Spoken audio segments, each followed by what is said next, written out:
कोशिश हमारी यही, तोड़ेंगे मौन को और जारी रखेंगे संवाद।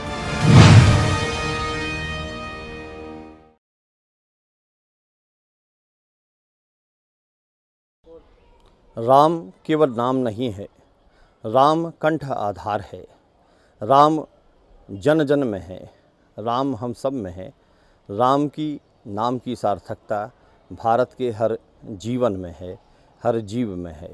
इसलिए आज इस विशेष अवसर पर पूरा देश राममय है। आइए हम भी राम के हो जाएं, राममय हो जाएं। जय श्री राम। वास्तव में जन चेतना के प्रतीक हैं भगवान श्री राम, और यही कारण है कि जब हम ये कहते हैं कि वो जन जन के अंदर व्याप्त हैं, तो वस्तुतः हम ये कहना चाहते हैं कि हम ही जन जन के अंदर व्याप्त हैं, क्योंकि हम ही वो जन हैं जिसको हम जन जन कहते हैं, और हम ही वो जन हैं जिसको भगवान श्री राम स्वयं अपने आप को जन मानते रहे हैं, और उन्होंने सामान्य जन की को दूसरों की तुलना में अधिक महत्व दिया है। और इसलिए श्री राम का पावन स्मरण हम कर रहे हैं। ये हमारे देश के लिए असाधारण उल्लास की बात है कि इतने दिनों से प्रतीक्षित भगवान श्री राम के मंदिर का शिलान्यास, भूमि पूजन प्रारंभ होने जा रहा है बहुत निकट भविष्य में 5 अगस्त को। स्वाभाविक सारा देश राममय हो गया है। इसके पहले राम को लेकर इतने अधिक कार्य हुए हैं, लोगों में बातचीत हुई है, रामलीलाएँ होती हैं, लेकिन ये जो राम जन्मभूमि का भूमि पूजन है, उसके साथ पूरे देश के जनमानस का जिस तरह से जुड़ाव है, वह एक अत्यंत महत्वपूर्ण बात है। जहाँ एक ओर ये बात महत्वपूर्ण है, वहीं दूसरी ओर ये बात हमको इस बात के लिए प्रेरित करती है कि हम ये समझें कि हमारी इस संबंध में हमारी स्वयं की प्रतिक्रिया क्या है और हम स्वयं इसको किस दृष्टि से महत्वपूर्ण मानते हैं। जैसा अभी श्री हर्ष तिवारी जी ने कहा, मैं ये समझता हूँ कि इस समय भगवान श्री राम जब जन जन के आराध्य हैं, तो भगवान श्री राम के लिए भी जन जन आराध्य ही रहा है।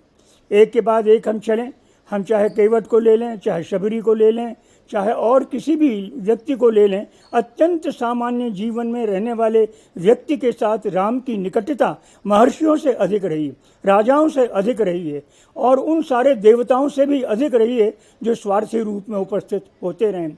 इसलिए भगवान श्री राम जन्मभूमि का ये जो पूजन है, ये वस्तुतः जन जागरण का आह्वान। और इसीलिए जहाँ तक हम भगवान श्री राम के व्यक्तित्व पर विचार करते हैं, तो हमें ये लगता है कि 2 महापुरुष हमारी पूरी परंपरा में हुए हैं जिन्होंने बहुत अधिक प्रभावित किया। एक हैं भगवान श्री राम, दूसरे हैं भगवान श्री कृष्ण। एक त्रेता में हुए, दूसरे द्वापर में हुए। हम जब त्रेता से द्वापर तक की कालखंड की यात्रा करते हैं, तब इन दोनों महापुरुषों के व्यक्तित्व पर विचार करते हैं। जहाँ भगवान श्री राम शील सिंधु हैं, वहाँ भगवान श्री कृष्ण मर्यादा सिंधु हैं।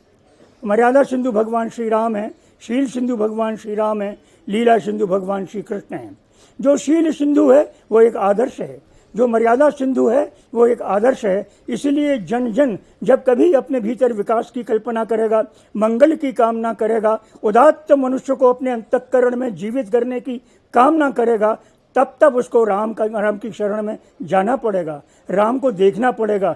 पर राम की पूजा करना पर्याप्त नहीं है, उनके सामने मंत्र बोलना, आरती बोलना, स्तोत्र बोलना, ये पर्याप्त नहीं है। पर्याप्त है भगवान श्री राम की जन जन चेतना को लेकर जो उनके अंतःकरण में और उनके स्वरूप में जो बात जागृत हुई है, वो कैसे प्रत्येक व्यक्ति के अंदर राम का अवतरण, मर्यादा का अवतरण, आधुनिक जन चेतना का अवतरण प्रत्येक मनुष्य को निरंतर रहेगा। आज भी 20वीं शताब्दी के मध्य हम खड़े हैं, उस 20वीं शताब्दी के मध्य में भी यदि कोई पूरी परंपरा में हमको प्रभावित करने वाला व्यक्तित्व है, मार्गदर्शन वाला व्यक्तित्व है, तो मर्यादा और शील के आधार पर भगवान श्री राम ही हैं। नमस्कार, मैं रूपा राजपूत गाजियाबाद उत्तर प्रदेश से। डायनामिक संवाद टीवी के सभी दर्शकों को मेरा स्नेह अभिनंदन। मैं प्रस्तुत हूं आप सबके समक्ष अपनी रचना जय श्री राम लेकर। तो सुनिएगा। स्वागत है। खत्म हुआ वनवास श्री राम का, खत्म हुआ वनवास श्री राम का, घर में अपने सुशोभित होंगे, बटे हुए भारत को फिर से, बटे हुए भारत को फिर से रामलला एक सूत्र में बांधेंगे। और सतर्क रहिए उन रावणों से, सतर्क रहिए उन रावणों से जो आपको आपस में उलझाएंगे। एक साथ है भारतवर्ष, एक साथ है भारतवर्ष, ये संदेश हम सकल विश्व को दिखलाएंगे।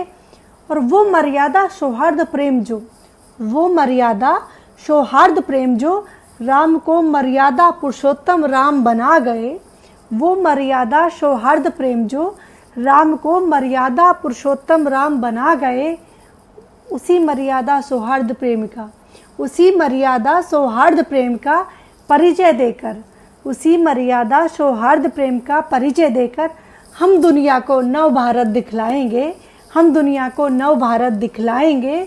और ख़त्म हुआ वनवास श्री राम का, घर में अपने सुशोभित होंगे, बटे हुए भारत को फिर से रामलला एक सूत्र में बांधेंगे।